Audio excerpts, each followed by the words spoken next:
This presentation is for all musicians, especially for students who are trying to develop habits and routines that allow for learning to take place. Beginner or young students may need help and guidance to digest some of this material. Let's begin. Step 1. Just start. Take that first step. Next, rule number 6. This slide is pretty self-explanatory. Always think of rule number 6. Our goals here is to build a good foundation so that we can engage fully in higher level skills and musicianship without any distractions. We will discuss in the next few slides some tools that are useful for learning music. Also, accept your fate that this will take time. And once you get these habits and routines, it is a lifetime of working with them. With regards to playing, we will spend a lifetime thinking about tone, our technique, and our musicality. To gain a characteristic tone, we need to listen to great musicians. With the desired sounds in mind, work on long tones. Improve every note, one note at a time. You may need to think about the air, embouchure, your posture, breathing, bow strength, bow pressure, bow direction, and many other considerations.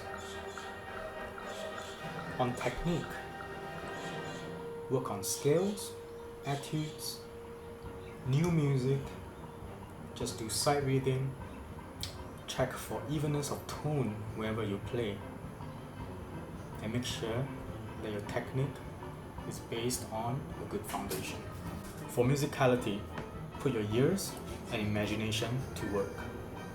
A single note is music. A scale is music. A fart is music in some context. You may want to add a crescendo here, a decrescendo there, vary your articulations, whether you're going to do legato, marcato, accent, staccato, tenuto. Play around with phrasing to get a good idea of what phrasing might be like. Listen to your favorite musicians.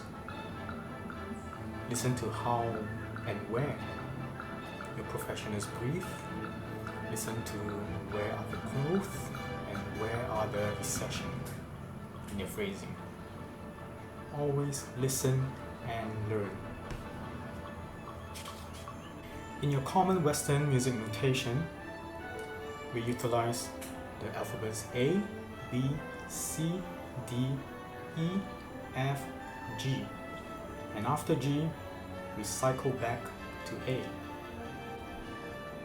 On this page, you see some of the common clefs that we use in music. A treble clef, bass clef, alto clef, and not shown here, the tenor clef. Can you recognize all of them correctly? Within the 5-line staff are notes that are fixed depending on the clef that is used. You can find the middle C in all the drawings here. With this notation, the higher you go, the higher the pitch or the sound. The lower you go, the lower the pitch or sound. From line to space or from the space to line, you go up or down one note. For example, in the treble clef, the first line is E. The next space on the higher is F. As you get used to reading the staff, it becomes more important to read by estimating the vertical distance between notes. Just like reading written languages, we do not read individual alphabets or letters or characters. We read the word as a whole, and we read in phrases. Efficient readers can read a few words at a time and get a good grasp of the content. Music works the same way. The more you read, the more proficient you'll be.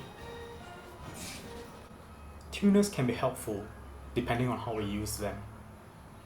If your tuner has a drawing function, turn it on and play the same note that you set your tuner to play. You want to achieve a beatless unison. Your teacher can demonstrate this to you. You can also play the fifth from the drone to train how your ears listen to intervals. For example, play a G against a C drone. As you get more advanced, you can play entire scales against a drone. If you are using the indicators on the tuner, be very careful not to rely on visual information for tuning purposes. Always, always, always train your ears and not your eyes. To do that, you can start a note without looking at the tuner, and when you have a stable sound, glance at the tuner to check how you are doing. If you are on the lower side, make adjustments so you might be closer to being in tune the next time. If you're on the higher side, do the same. You can also play through the entire range that you have learned on your instrument and video record your tuner. Once you have played all those notes, look at the video to see which notes need to be improved upon. This is one of the most important things in music: rhythm. To practice rhythm, you need to know the relative duration of different note values. Know very well semiquavers, quavers, crotchets, minims, and semibrief, as well as their dotted versions. For example, a dotted minim lasts 3 counts. We also want to establish in ourselves a sense of consistent pulse. Try counting 1, 2, 3, 4, 1, 2, 3, 4. It's easy when that's the only thing you do. Now, try counting 1, 2, 3, 4 again while drawing a picture. This time round, it may not be so consistent.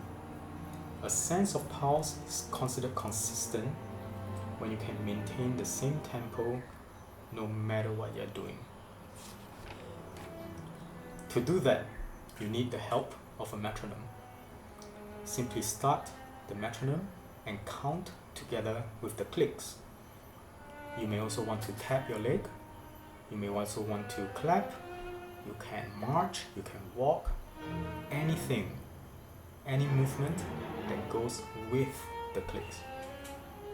For example, now I have the metronome on 60. You want to count 1, 2, 3, 4, 1, 2, 3, 4. You can also add in subdivisions. For example, I will add in quaver subdivisions.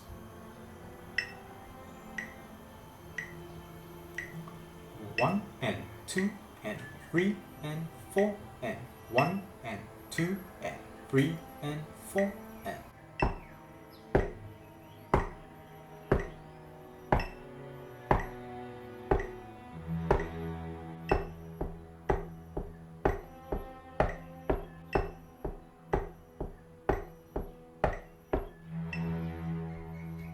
Do not attempt to follow the metronome. Be with it. Once you can do that comfortably, count with the met, but now do it on the offbeat. 1, 2, 3, 4, 1, 2, 3, 4. Figuring out rhythms is not as difficult as it seems. It is easy once you have a consistent pulse. and when you are familiar with note values. In the example here, we are in 4/4, 4 crochet beats in a bar. The first step we want to do is to find the middle of the bar, in this case beat 3. Next, find beats 2 and beat 4. The next step is to find the smallest subdivision in the excerpt. I've shown you 2 examples here. The first one in a quaver subdivision, and then another one with semi-quaver subdivisions. Depending on the system of talking rhythm that you have learned from a teacher, you can use 1E and 2E and takadimi takadimi, or 1 2 3 4 1 2 3 4. And in this case, you want to assign the syllable to the notes that you need to sound. Here, I have it highlighted in red color. So, if I'm using 1E and the rhythm there is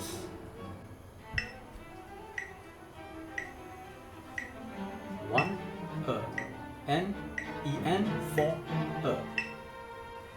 You can also do this. Ta mi di ta di ta mi. If you want to use a numeric version, 1 4 3 2 3 1 4. Always use a metronome when you are rehearsing rhythms. When you're using a metronome, always locate the anchors and pay attention that your anchor land at correct clicks with the metronome. If you're going for the easy version, you can set it on the on beats, like what we have done just now. If you want to go for the intermediate, you can add in subdivisions.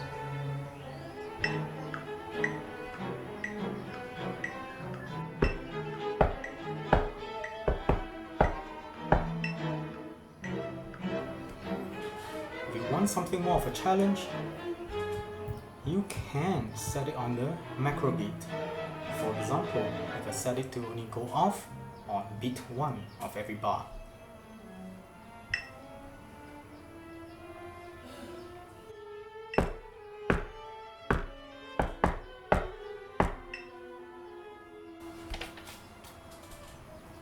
One important thing to remember is to listen actively. Constantly compare your sounds to those made by your teachers and other professionals. Evaluate your own work relentlessly. Make adjustments and improve from them. Sometimes you will get worse. Just try again. Remember, rule number 6.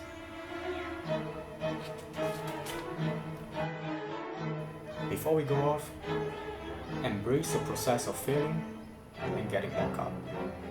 Goodbye.